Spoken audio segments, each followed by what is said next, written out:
My dear Delilah, while it is true that I unwittingly freed the ocean, what held it back since time immemorial was a thing known as sand. Sand, my dear Delilah, it can both blunt and sharpen blades. It was for millennia the very measurement of time, and it is, many scientists believe, the pre-evolution of glass. If these facts alone were not impressive enough, it is also, along with Obi-Wan Kenobi, one of the only two things that the Dark Lord of the Sith and one of cinema's greatest villains voices hatred against. Yes, indeed, my dear Delilah, if both the ocean and Darth Vader himself are well aware that sand is an element to be reckoned with, it is something that should well be worth our consideration. And so, my dear Delilah, with this truth of sand's complete power entirely realized, I re-enter Skeletron's underground temple dungeon lair with sand as my ally.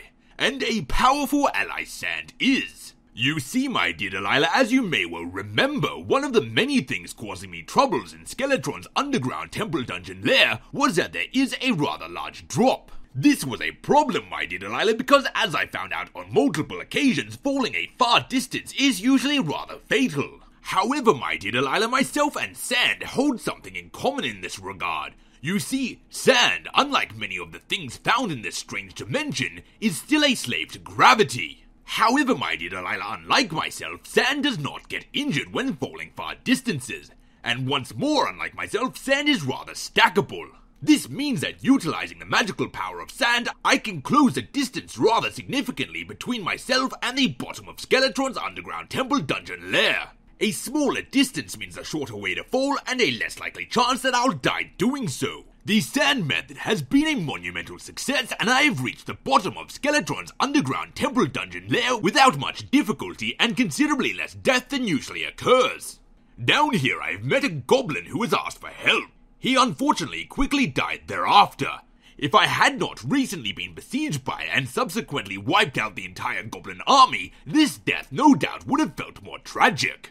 My dear Delilah, I have now begun establishing inroads into Skeletron's underground temple dungeon lair. It seems that this room is not the entirety of the dungeon, but instead just the mere entrance. I have placed a campfire and began removing the spikes that lay across the floor. Why Skeletron had these installed baffles me completely. They are not good for the aesthetic, and they would make house parties rather dangerous. He should have gone instead for carpet, which would have given the entire dungeon a warmer feeling, or at least stuck with tiles if he was worried about cleaning. My dear Delilah, I have almost taken the main entrance to Skeletron's underground temple dungeon lair. While doing so, I found a chest in which there was a cool rhinoceros helmet. I also found and untied yet another prisoner, who unfortunately once again died not long after. This really did not concern me too much, as it seems that most things in this strange dimension come back to life despite how often and how terribly they die. And in addition to this, not unlike Qui-Gon Jinn, who found himself marooned on the planet Tatooine, I am in fact not here to free slaves. As after all, the only prisoner that I'm truly interested in rescuing is the one that I came down here for, namely you, my dear Delilah. And so indeed, if you are in fact in this horrid labyrinth, take heart, as I am on my way. I have made an inroad, and as Freddie Mercury once claimed, you can't stop me now. And before you interject and say the line is "don't stop me now," I must hasten to point out I never claimed I was talking about the song. You don't know he never said it, my dear Delilah, but if you really do disagree so strongly, no doubt we can talk it out soon, as I strongly believe I'll be seeing you again in no time.